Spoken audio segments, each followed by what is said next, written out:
Okay, hello, and welcome to today's lecture on the gerunds and infinitives. Gerunds and infinitives are two verbal constructions that are used commonly in the English language, and verbal constructions means that they are constructions based on verbs, but can and are commonly used the same way as a noun. So they are different grammatical functions than a normal verb has. Let's look at that closer on the next slide. So we're going to look at the gerund first. The gerund, you recognize that in the what we refer to the ing form of the verb. It is a verbal structure, like I said before, and it always ends in the letters ing, the ing form, which doesn't really exist in the Swedish language. As I said before, that the term verbal indicates that it's based on a verb, and when something is based on a verb, it always expresses an action or sometimes a state of being, but its function, its grammatical function, is not a verb. So no one is actually doing anything. It has a function of a noun. So in a sentence, a gerund could have the same position as an ordinary noun would, like the subject of the phrase, the direct object, indirect object, object of preposition, anything. We know what a subject is, so we could relate to that. So essentially, the gerund is a verbal form or verbal structure that we use as a noun. We're going to look at examples on the next slide. Here we have examples as when it's used as a subject or an object or complement. Traveling might satisfy your desire for new experiences. Now, the word in italics, traveling, is the gerund of the phrase, and as you see, the function of this word is just like an ordinary noun. It has it's a subject. What satisfies your desire?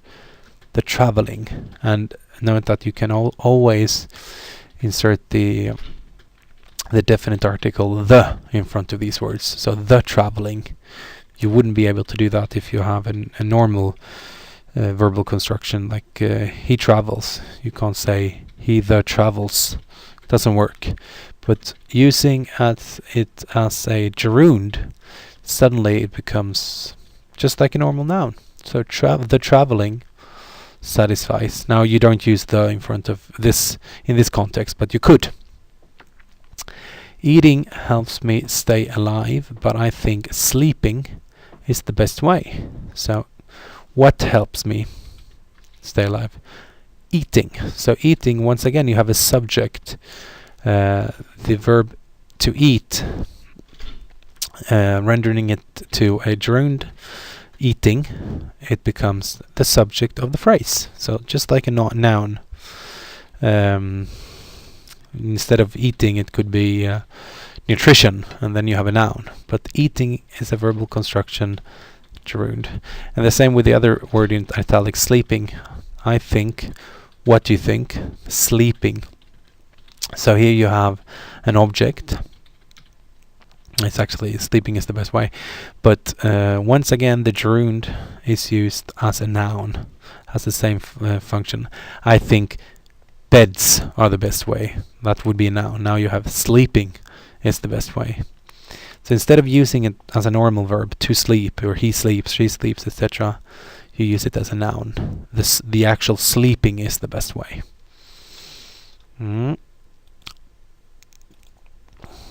Also, with examples when it's used as object of preposition, we don't really need to worry about the terms, the grammatical terms here.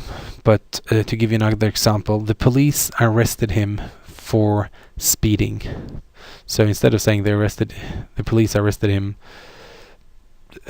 for having speeded, you say the police arrested him for. What did they arrest him for? Speeding. So that's the same function as a noun.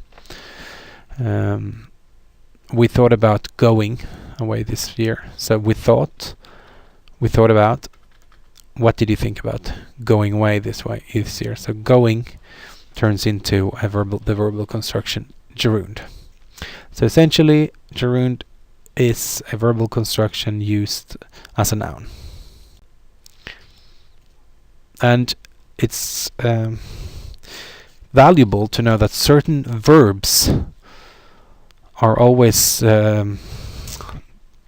after certain verbs we always use the gerund. So admit having killed someone, or I advise that would prevent him from committing again, etc. So all of these verbs take the gerund. And obviously I'm not expecting you to learn these by heart, but to know that we don't say he gave up to smoke, but we say he gave up smoking. I feel like going out, not I feel like to go out. I can't stand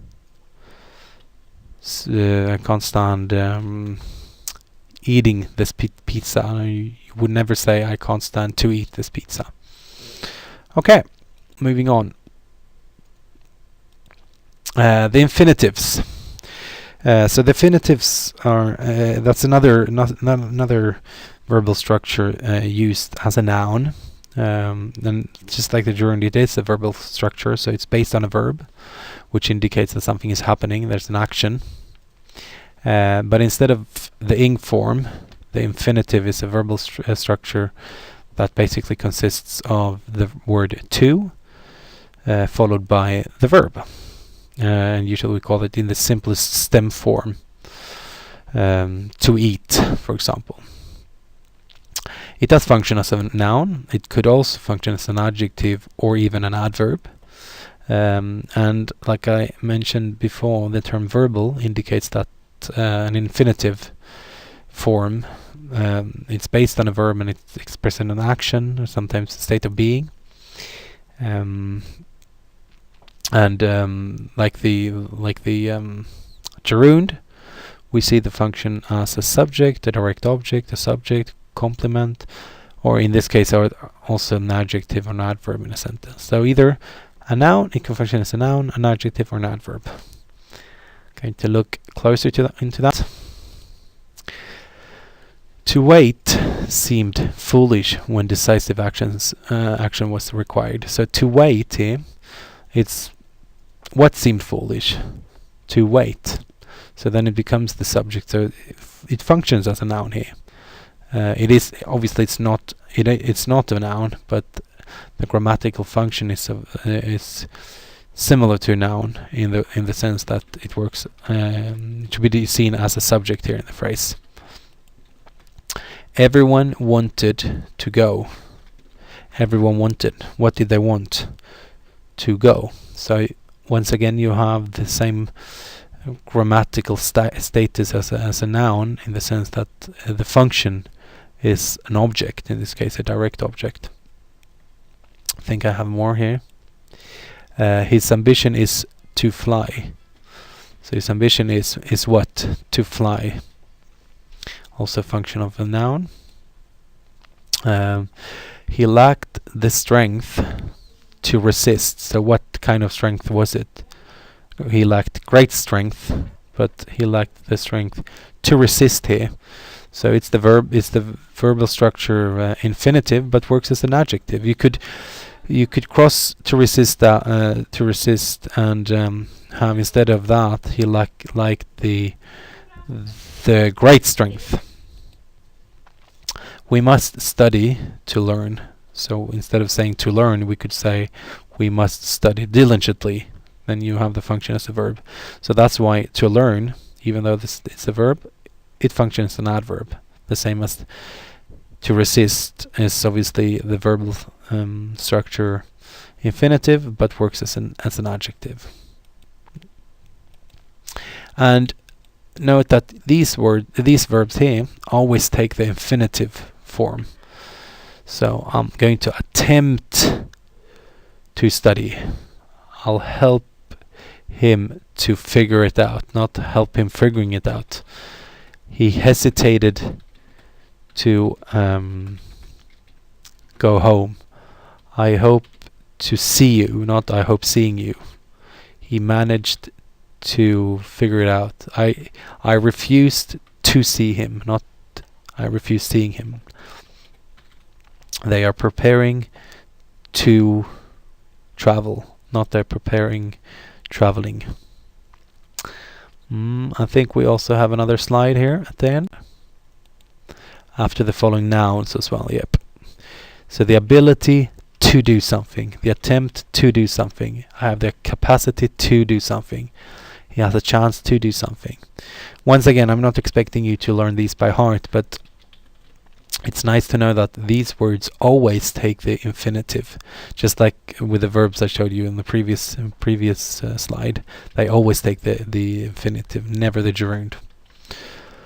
Okay, I think that was the presentation. I hope this helps you with the activities we'll do next lesson in the book, and helps you mastering grammar proficiency better. Okay, thank you.